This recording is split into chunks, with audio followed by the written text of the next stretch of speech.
se počutim, premalo časa je še, ne. Tako da poslanski klopi oziroma stole sem komaj okusil, ravno na tem izrednem zasedanju, ko so nam potrdili mandate. Drugače sem pa že pravzaprav spoznal malo dela v poslanski skupini, spoznal nekaj poslancev svoje skupine, tudi drugih, ki jih poznamo tako bolj iz medijev, imam kar ugoden vtis, no. Moram reči, da sem zelo vesel, da sem bil zraven takrat, ko se je Slovenija osamosvajala. Da sem tudi, čeprav sam na tistem področju domžalskem, vendar smo le tudi tam prispevali neki kamenček v ta mozaik slovenske samostojnosti in sem zelo zadovoljen, da sem bil lahko zraven. Da pa sem vstopil v politiko, je pa pravzaprav kriv moj kolega, pediater, ki je v času, ko se je ustanovil Demos in so bile, mislim, da 90. leta prve večstrankarske volitve še v prejšnji državi, in je rekel: Vasle, ti boš pa kandidiral na volitvah za Demos. Sem rekel, kako jaz kandidiral, še nikoli nisem politikal.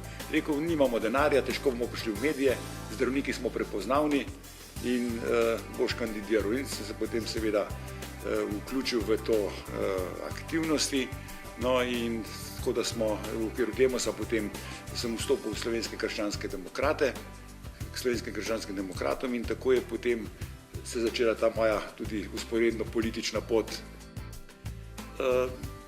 Jaz sem že, ko sem vstopil v SKD, sem rekel, to je moja prva in zadnja stranka.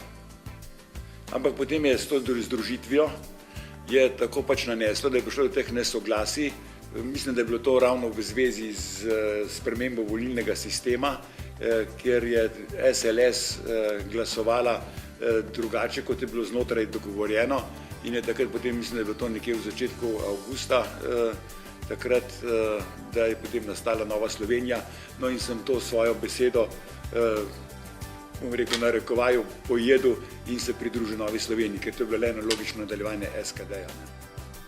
Ja, mi smo bili takrat povabljeni, takrat je bil, da je to malo za osvežitev spomina, SKD je bila takrat druga stranka po volilnem rezultatu za LDS-om.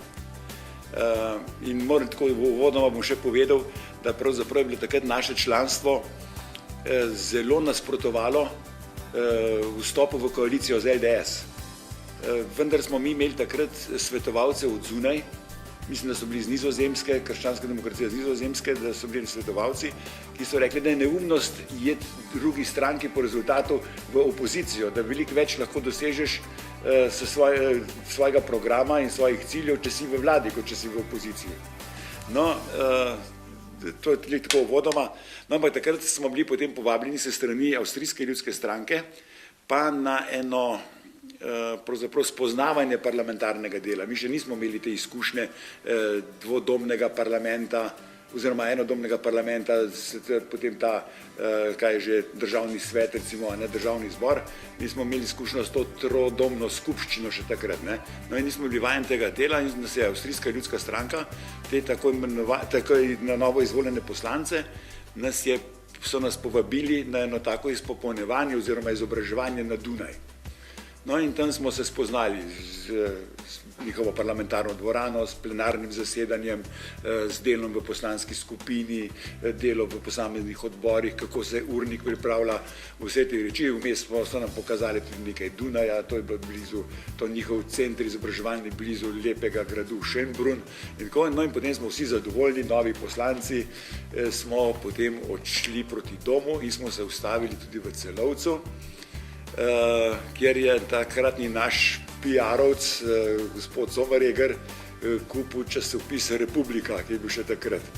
No in potem razgrnemo tisti Republika in je bil noter že sedežni red, kako se bo sedelo v novem parlamentu in tam, ki je bil SKD, Vasleda ni bilo noter. No in potem se je to izkazalo, da je šlo za neko računsko pomoto, da je potem en drug član SKD prišel takrat v ta parlament, čeprav jaz mislim, da gre to za 13 promil, sem pa prednedavno izvedel, da je šlo pa menda za 13 glasov. Ja, no, seveda, tako je bilo. da v bistvu sem res šel na Dunaj kot novo izvoljeni poslanec, na povratku sem pa zvedel, da pa nisem poslanec. Po poklicu sem zdravnik. Sem specialist pediater, to je otroški zdravnik, ampak zdaj, meri bolj, ko sem star, zmeri bolj nisem bil samo otroški zdravnik, ampak sem bil tudi otročji zdravnik. So otroci to zelo cenili in še zmeri cenijo, ker malo še delam kaj, ampak tudi radi vidijo, da je zdravnik tudi otročji, ne samo otroški. Predvsem Mengeš, tam sem začel tudi svojo zdravniško kariero. Mislim, da je bilo to leta januar, mislim, da je bilo 1970, da sem prišel, malo po novem letu, da sem pričel v Mengšu delati kot zdravnik v otroškem dispanzerju. Potem so bila neka ta usposabljanja, da sem se s diplomskim tečajem usposobil za varstvo, takrat je bilo še skupaj Združeno varstvo žena, otrok in mladine. No, vmes smo malo gradili, smo si delali gnezdo, malo so se otroci rojevali, tudi naši, v familiji imamo tri fante. No in potem, ko je bilo to vse narejeno v domačem okolju, sem bil pa poslan tudi na specializacijo leta 82 do 86, ko sem opravil specialistični izpit in sem postal specialist pediater. No, takrat sem potem delal 10 let v Domžalah, sem nadomestil takratno gospod dr. Kovačevo, ki je šla v pokoj. No, potem je pa po 10 letih je pa demokracija izbruhnila.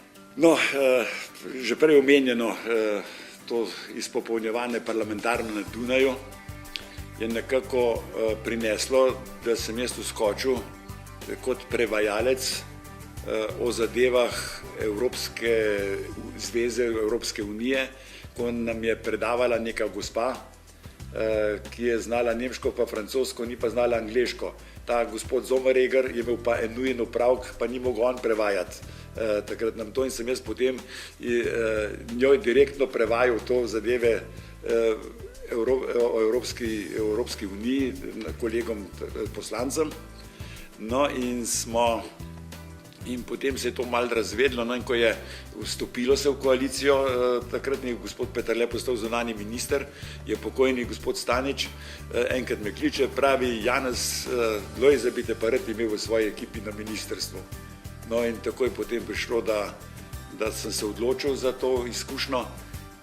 Najprej mi je bilo ponujeno mesto vicekonzula v Münchnu, vendar se za to nisem odločil, ker ne znam toliko nemško, da bi, ker tam, če greš pa na tako deželo, pa kot konzul, moraš pa že zelo dobro poznati jezik dežele. No?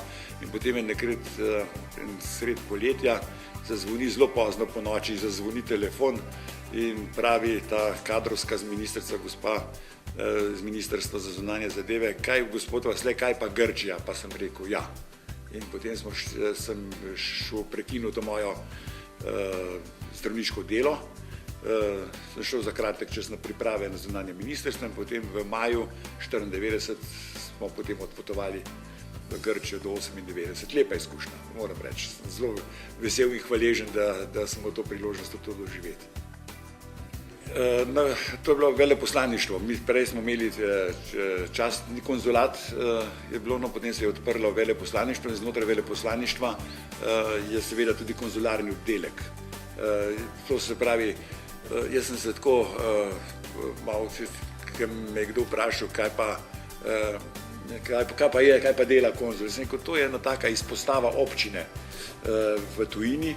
Tudi, nekdo zgubi potni list, dokumente, treba kakšne rojstne liste.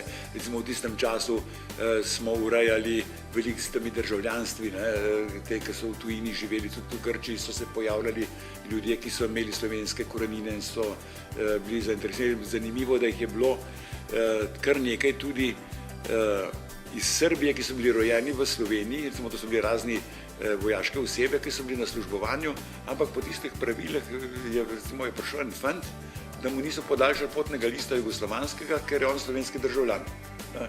In se je dejansko skazalo, ko smo to preverjali, to smo morali preveriti stvari, in dejansko so ugotovili, da ta fant je nehote postal slovenski državljan tudi. Ne. Potem so bili razni problemi, bolezni, nesreče, smrti smo tudi imeli. Ne. To so ta konzularna dela, to je ena kombinacija, bom rekel, matične službe, notranje zadeve naše, potem certifikati so bili recimo takrat, tako, bolj taka služba ljudi, ne toliko politična funkcija, kot je bolj ta služba za ljudi, ki se, podobno tako kot pri zdravniku. Pride k konzulu ali pa k zdravniku, pride takrat, ki je v stiski. Rad bi bral, ampak zato sem zmeri preveč zaspan, ker pride cajt za brati, sem zmeri zaspan in me zmeri tako, ampak to moram se kar pokritizirati. Drugače pa z ženo zelo rada hodva na te razne kulturne prireditve, sva redno obiskovalca gledališča, koncertov v Slovenski filharmoniji, tudi drugih dogodkov. Radi gremo na morje, še zmeri z ženo greva s šotorom na pot in tudi že v Grčiji sva že večkrat taborila, tako da se vkrcamo v Benetkah na ladjo in potem na Pelopones recimo in tam lepih 14 dni, 3 tedne preživeti, recimo poleti. To je imenitno, imajo zelo lepe kempe Grki. To imamo radi gremo tudi na take razne kratka potovanja. Zdaj smo nekaj let, sva tudi člana Društva prijateljev Svete dežele, tako da nadvse imenitno je s patrem Lavrihom po svetu hoditi, tako da imamo kar pestro dogajanje. Imamo tudi dosti tega družabnega življenja, da se srečujemo s prijatelji, se družimo kar tedensko.